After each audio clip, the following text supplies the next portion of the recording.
How's it going, guys? This is Supercharged Twin, and this is an installation of a 44-inch moonroof on my 63 Impala. Right here, we're just cutting out a piece of aluminum for a stencil, or a jig of the actual skin of the moonroof. That way, when we cut the hole, it'll match exactly with the skin of the moonroof. The neighbor gave us some aluminum, so that's what we used. And here's the stencil on the actual roof before we cut it. The corners were matched up with the hole of the actual glass that's going to be in there, so we knew it would be right. And here it is. It's marked after measuring and measuring and measuring. The sunroof is 7 1/8 from the windshield. That's where, I watched another video and that's the dimension they used. And here it is. Got tape around it where we're going to cut our hole, and just make sure not to cut on the wrong side of the tape, and, you'll be good.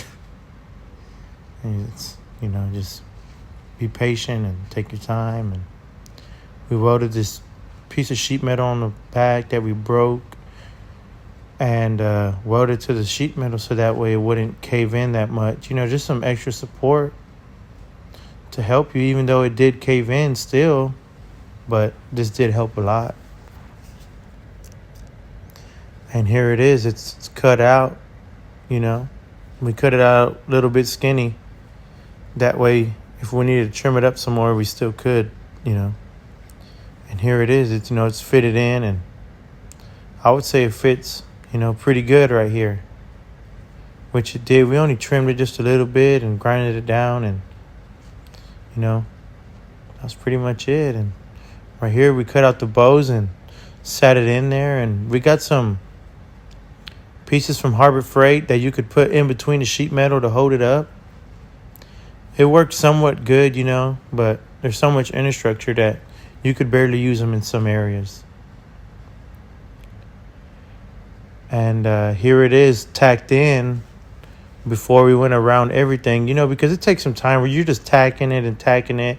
You cannot run no bead on it. It's just going to get hot and blowing it off with the air hose and whatnot. And right here, it's fully tacked in, and we went over everything and made sure there was no pinholes. And, this is a couple nights of doing when we get some free time, because this is just a hobby. We're just doing it for fun. Here it is, welding up other holes, and we're using that chisel and that hammer to bang that center up because it had dropped down a lot. So we just banged on it. We probably banged on the whole front, and the whole back just to get it up because it's sunk in so much, even with the brace we had. And right here, it had a big dent in it, but that was what the skin had. And we used the porter power to pick it up, and then we welded the skin, and we welded 6 braces around the whole sunroof. So right here is just 2 braces, and then I got another brace in the front actually, which I don't have a picture of, but I could get a picture of. And this is it right here, fully welded in. Glass is in, skin is on there. It's there. It didn't have really any rust. It was solid skin. Worked pretty good. Motor was good. Here it is before I do the body work. This is some Bondo I laid on the front. And this is it. I body worked it, and I didn't do the back because I was going to use kitty hair to reinforce it, because kitty hair is strong. It won't flex. So I kitty haired the whole back seam with fiberglass, and then I went over it with Bondo. And it was a little low, so I had to float it about, maybe 3 times until I got it right and until I was happy with it. And you can see on this next one how straight it is after I floated it. And I used a sheetrock spreader, that way you can float it, one time in one go, and it'd be nice. As you can see, it's, right here, it was a little low. And then right here is where I got it really straight with the sheetrock spreader. And I'm happy with it. I'm going to go over it a little more and putty it, but Just take your time. If you're going to weld them in, take your time.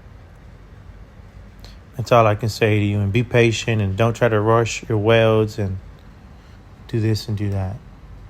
If you have any questions, hit me up, comment.